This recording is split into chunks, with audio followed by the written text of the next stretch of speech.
Kalau full ghost kitchen itu artinya kita nggak ada restoran offline-nya, tetapi kita bisa punya lebih dari 5 restoran di satu titik karena full ghost kitchen. Nah, ini mulai menarik nih, masuk ke ghost kitchen-nya. Berarti langsung aja kita tanya, gimana kalau kita belum punya apa-apa lah, saya mau buka ghost kitchen nih, biar investasi buka restorannya tidak mahal gitu kan? Apa yang harus dilakukan? Baik.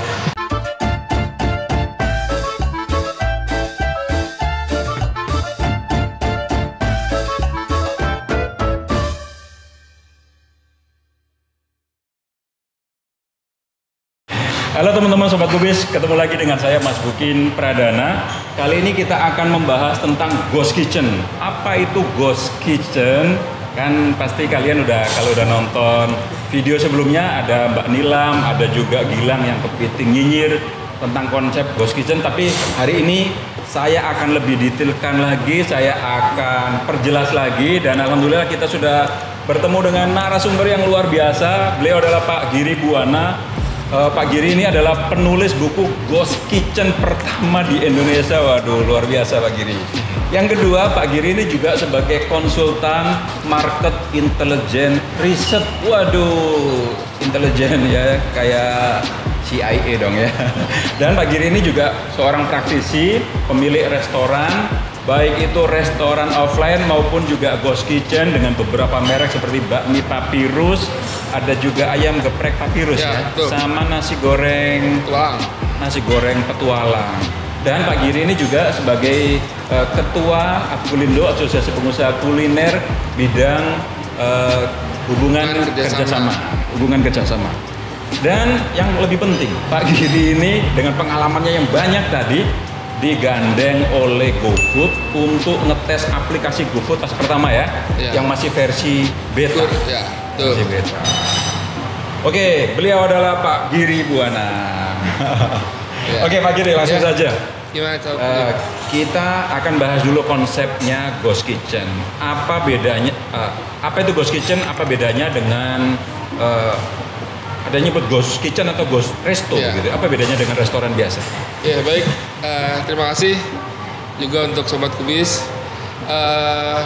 Jadi mungkin saya perlu menjelaskan sedikit apa yang dimaksud dengan ghost kitchen. Jadi penamaannya bisa orang menyebutnya virtual restoran, bisa cloud kitchen, atau ada yang menyebut ghost resto. Tapi pada prinsipnya ini adalah bisnis delivery only restoran. Jadi memang aktivitas bisnisnya hanya melayani makanan yang dideliverikan. Kenapa? Karena bisnis ini atau restoran ini memang tidak eksis di offline ya. Jadi kita hanya bisa melihat restoran ini di platform aplikasi. Kemudian ghost kitchen ini memang banyak sekali kelebihannya karena bisa meminimalisir investasi. Jadi nggak kelihatan restorannya kayak kita lagi di nomi-nomi kayak gini ya? Ya enggak, di situ. Jadi memang tidak ada tempat atau area pengunjung ya. Jadi yang ada hanya proses produksi, hanya ada dapur, dan kemudian ada proses transaksi saja. Karena nanti yang mengambil dan mengirimkan barangnya adalah driver dari online food delivery. Seperti itu. Pihak ketiga berarti. Ya, berarti pihak ketiga yang akan melayani pengirimannya. Gitu. Kalau lihat di Indonesia ini Pak Giri, kayaknya sudah ada nih brand internasional yang masuk menggunakan konsep ini dengan satu tempat dengan banyak brand. Ya, jadi memang ini satu model bisnis atau konsep bisnis yang sangat cepat pertumbuhannya di dunia.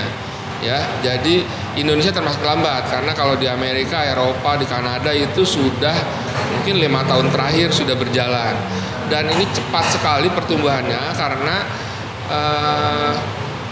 pembeli delivery ini semakin lama rasionya semakin tinggi, sudah mulai menyaingi yang makan di tempat. Nah demikian juga di Indonesia. Indonesia ini kan pasarnya besar sekali ya. Jadi para pemain asing pun juga mulai melirik Indonesia sebagai pasar virtual restoran atau ghost kitchen karena pasarnya sangat besar ya. Jadi ada beberapa perusahaan yang masuk kategori startup yang masuk ke Indonesia, terutama dari India.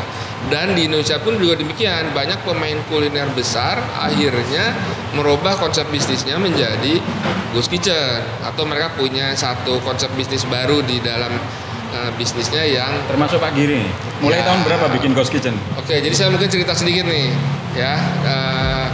Saya background saya betul tadi adalah market research. Jadi saya mereview berbagai sektor industri. Kemudian tahun 2009 saya mulai masuk ke bisnis kuliner. Dan tahun 2015 itu saya Oktober 2015 saya gabung di GoFood. GoFood itu baru launching April 2015. Jadi saya gabung di GoFood itu di tahun yang sama. Itu sistem mereka juga masih belum sempurna. Itu kenapa Itu saya belum marak ya, belum ada ngerti belum, ya. belum, masih sedikit. Itu masih 50.000 merchantnya saat itu. Karena saya pernah diajak mereka untuk menjadi beta tester salah satu aplikasi yaitu GoResto. Itu merchantnya masih 50.000. Nah, sehingga pertumbuhannya ke sini semakin banyak, baik merchant maupun penggunanya. Itu kenapa akhirnya banyak pemain kuliner di Indonesia pun yang akhirnya mencoba menjalankan bisnis Ghost Kitchen ini. Gitu. Jadi memang ini bisnis yang sangat menarik karena tahu sendiri ini bisnis itu kan kalau yang akan lebih baik kalau seiring dan perkembangan teknologi. Jadi pada saat teknologi bergerak kemana, ya bisnis kita jangan berlawanan arah. Akhirnya kita tidak disupport oleh teknologi. Nah ini bisnis Ghost Kitchen itu sangat sejalan dengan teknologi, makanya pertumbuhannya sangat cepat baik di Indonesia maupun di dunia. Jadi Pak Giri yang tadinya kan punya restoran offline. Ya. Yang sempat bikin benar-benar murni Ghost Kitchen itu tahun berapa tuh? Oke, jadi tahun 2015 itu sekitar, kemudian tahun 2017 saya pada saat melihat outlet saya bagaimana, jadi ini alasannya seperti ini. Saat itu saya ingin meningkatkan omset saya, tetapi outlet saya ini sudah full capacity. Jadi setiap malam sudah penuh, setiap jam makan siang penuh. Saya mulai mikir gimana lagi cara naikin omsetnya karena sudah tidak memungkinkan lagi. Salah satu cara kan nambah kapasitas kursi, belum kapasitas tempat parkir, itu persoalan sendiri.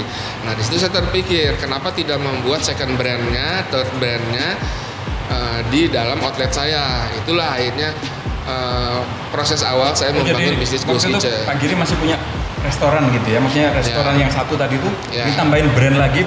Betul. Tapi hanya online.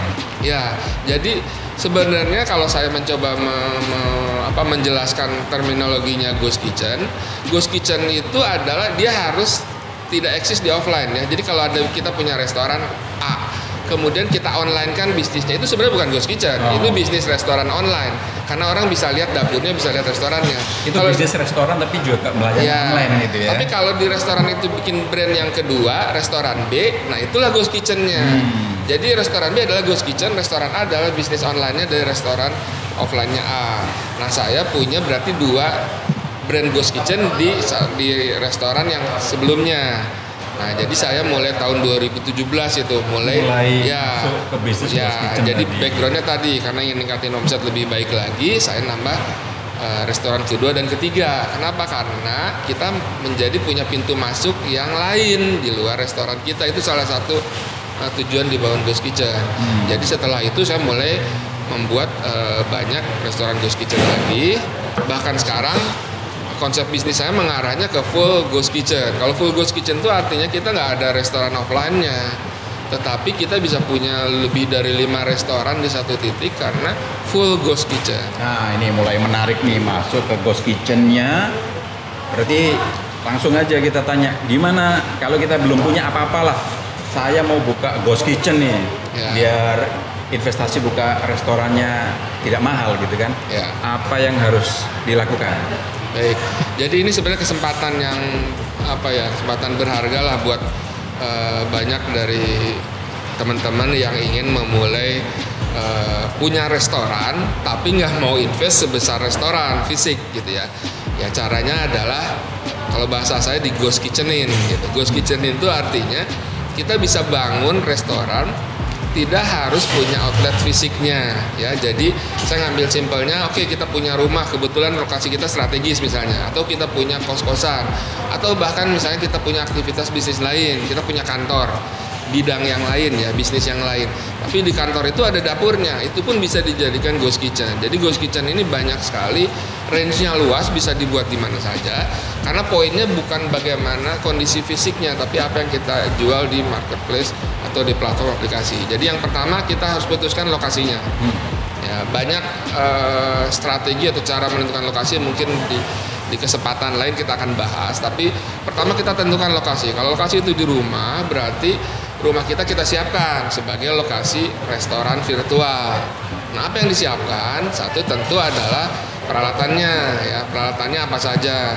Kita harus paling tidak memaksimalkan apa yang sudah kita punya supaya kita nggak perlu investasi yang terlalu besar. Maksudnya pakai dapur yang sudah ada, ya, misalkan betul. kompor yang sudah ada, ya. peralatan dapur ya, yang sudah ada gitu ya. Betul, karena prinsipnya adalah kita melakukan proses produksi. Kita tidak perlu memperlihatkan kondisi dapur kita dan memang tidak ada kesempatan kita memperlihatkan dapur kita karena kita hanya muncul di aplikasi online gitu. Oke, tempat sudah ada, peralatan sudah ada. Ya. Jadi kemudian tentu adalah siapa yang akan menjalankannya. Nah, boleh saja kita merekrut karyawan gitu kan. Tapi kalau konteksnya ada minimal investasi dan minimal operational cost, tidak ada salahnya kita menjadi bagian dari kegiatan bisnis itu. Nah, oleh karena itu pertanyaannya apakah kita punya kemampuan untuk memproduksi? Itu yang harus diperkuat lagi lah. Apakah produk itu bisa kita buat, karena sebisa mungkin kita harus meminimalkan biaya operasional kita. Nah, setelah SDM-nya ada, baik itu kita sendiri maupun karyawan, kita tentukan produknya, karena apapun juga yang akan menjadikan omset kita adalah dari produk tersebut. Jadi kalau produknya nggak kuat, nggak punya daya saing, ya lumayan berat. Nah, oleh karena itu ada beberapa yang nanti saya bisa jelaskan bagaimana kriteria memilih produk, karena tentu kan kita berharap omsetnya bagus, profitnya bagus. Nah, ada beberapa kriteria produk memang, artinya ada beberapa produk mungkin tidak terlalu bagus gitu. Jadi itu produk. Setelah produk, tentu adalah di mana kita jualannya, ya. Nah, jualannya tentu saat ini hanya ada dua yang paling menarik lah, yaitu di GoFood dan GrabFood. Ya, jadi marketplace atau tempat berjualan kita nih di GoFood atau di GrabFood. Jadi bukan di depan rumah ya. Jadi meskipun bisnis kita rumahan, jualannya bukan di depan rumah. Karena orang bahkan nggak tahu kita tuh sebenarnya punya restoran gitu. Depan rumah mungkin pas abang ojolnya datang, ngambil depan rumah, tinggal ngasih bungkusannya gitu aja, bisa begitu ya. Ya, kurang lebih seperti itu. Jadi hanya dua kegiatannya, produksi dan transaksi, itu aja. Makanya dinamakan ghost kitchen, kayak dapurnya itu kayak hantu ya, jadi nggak kelihatan kali ya. Iya, betul, nggak kelihatan dapurnya. Udah gitu doang? Iya, sangat sederhana. Karena sederhana. Ya, ini bisnis bisa dilakukan oleh siapapun. Secara konsep sederhana. Tapi kan kayaknya bagaimana cara daftar GoFood, GrabFood, kayaknya perlu waktu Pak Giri mungkin di video yang lain ya. Kita akan detailkan termasuk bagaimana cara memilih produk tadi biar memang dibutuhkan orang. Jangan-jangan aku bisa masak ini tapi sebenarnya kalau buat konsep Gores itu nggak cocok gitu ya. Berarti kita minta waktu untuk video. Ya, siap. Jadi pada dasarnya kan ini memang bisnis kuliner. Jadi kita tentu prinsip dasar bisnis kuliner tetap harus dijalankan. Ya, harus enak. Ya. Dibutuhkan orang dan lain-lain. Oke, teman-teman, kita sudahi dulu video ini bagaimana cara konsep Goresto dan bagaimana cara membuat stepnya tadi. Tapi kita akan mendetailkan di video selanjutnya atau di video yang lain. Jangan kemana-mana, terus ikuti liputan dan podcast Kubis TV. Sampai ketemu di video selanjutnya.